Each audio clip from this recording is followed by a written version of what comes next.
आता ऐतिहासिक क्षणासाठी काही तास उरलेले आहेत। अयोध्या नगरी सजलेली आहेत। आता निमंत्रित या ठिकाणी पोहोचतायत। आपण थेट दृश्य पाहूयात अयोध्येमधील आपण ही दृश्य पाहतोय। या ठिकाणी बँड बाजा पथक या ठिकाणी नृत्य सुद्धा सादर करण्यात येते।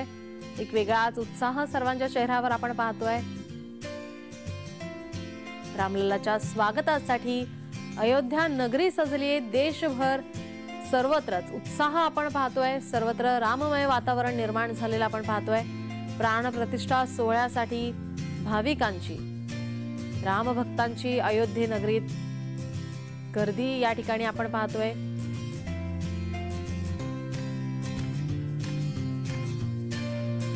बँड बाजा पथक तसंच नृत्य सादर करत रामाचं आगमन रामाचं स्वागत या ठिकाणी प्रभू श्री रामाचं स्वागत या ठिकाणी करताना आपण पाहतोय।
श्री राम जी पधारे।